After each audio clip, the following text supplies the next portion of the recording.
Ahmed El-Moon writes, and I quote, Israeli army killed more soldiers in 1973 because the Egyptian army was bigger. Just like World War I, the Allies lost 1 million more troops than Axis, but the victory was for Allies. Why didn't Israel lose any land? Israel lost most of Sinai in that war. The Egyptian objective was to get back the biggest part of Sinai possible according to the army's abilities in that time. USSR involved. Israel is the 51st U.S. state, unquote. None of that is true. Okay? The fact is of course the Egyptian army is bigger. The Egyptian army is, the Arabs have 100 times as many people as the Jews. The Arabs outnumber the Jews 100 to 1. And you lose. You're not embarrassed?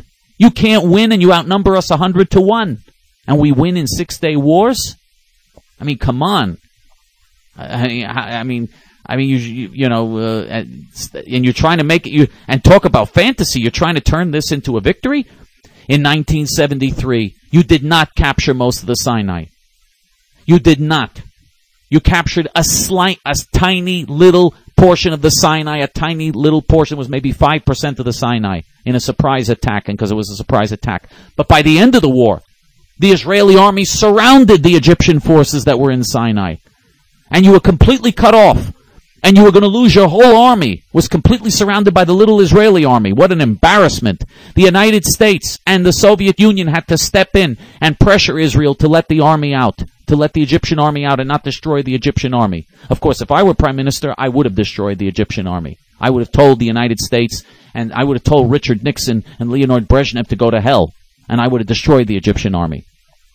But because of weak Israeli leaders who gave in to American Soviet pressure, because the whole world supports you.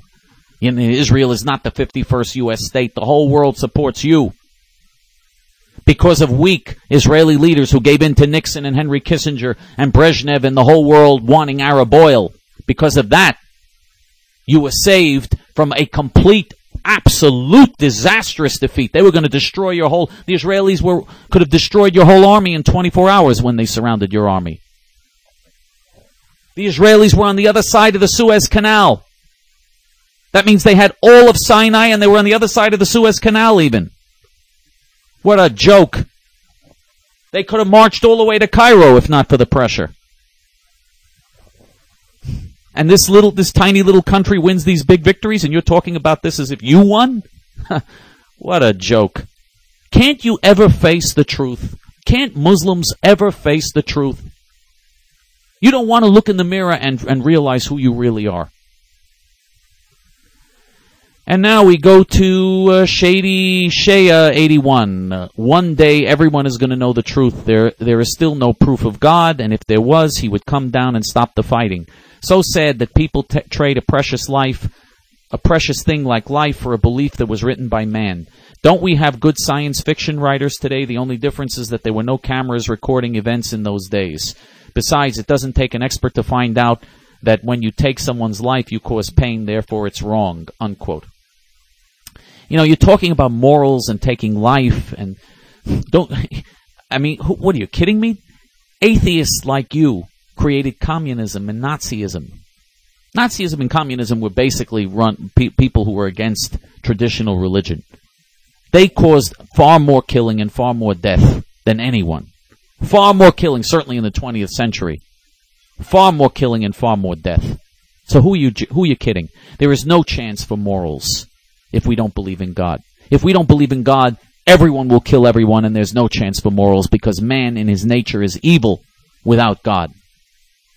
And now we go to Modern Common Sense, who writes, and I quote, "You really need to step back from your own views for a little bit and try looking at the world and people from a different perspective. You're a very close-minded person and resort to personal attacks when someone's views on American foreign policy don't align perfectly with what you'd like to happen." Ron Paul, 2012, unquote. Oh, another Ron Paul supporter. You're right. Ron Paul's foreign policy don't align with mine. He says Iran has a right and should get nuclear bombs. You're right, that doesn't align with my foreign policy views, that a terrorist Nazi nation that advocates Islamic jihad should get nuclear bombs. You're damn right that doesn't align with my policies. He said, well, Israel has nuclear bombs. Why shouldn't Iran have it? He supports Iran getting nuclear bombs. In the debate, he was justifying it and supporting it. He's insane. He's insane, and he's going to bring a nuclear holocaust upon the United States and the Western world. He's a senile, anti-Semitic, Nazi lunatic. And by the way, that's just on that issue. Forget about his positions on all the other issues are just as crazy. Legalizing all narcotics, legalizing prostitution, legalizing gambling. America will be Sodom and Gomorrah if Ron Paul and libertarians take over and eliminate all laws and all morals. The United States will be like Sodom and Gomorrah. You're damn right that his views don't align with mine. And now we go to the Count Bernadotte 1. Israel is a home to Jewish terrorists. The terrorists are both blatant hate groups such as Kach, as well as cleverly disguised settler groups. Regardless of their methods, the fact remains that terrorism against the Palestinian people is a way of life within the Israeli-occupied territories, unquote. Oh, how insane. There is no Palestinian people. And all violence is because of the Arab Muslim Nazis. Every act of violence that was ever carried out is because of the Arab Muslim Nazis. There would never have been one act of violence if not for the Arab Muslim Nazis trying to destroy the Jewish people and exterminate the Jewish people. All of it is because of the Arab Muslim Nazis and because of Nazis like you who defend them. Nazis like you who defend them and who want the Jews to be destroyed. You are the ones that cause all the violence and are responsible for all and the terrorism. There is no Jewish terrorism.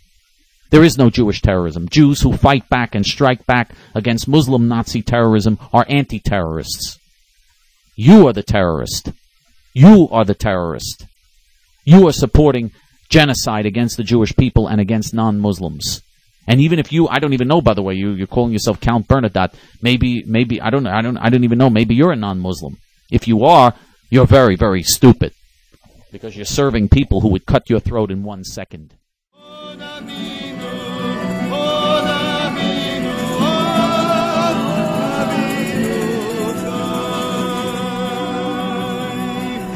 Israel.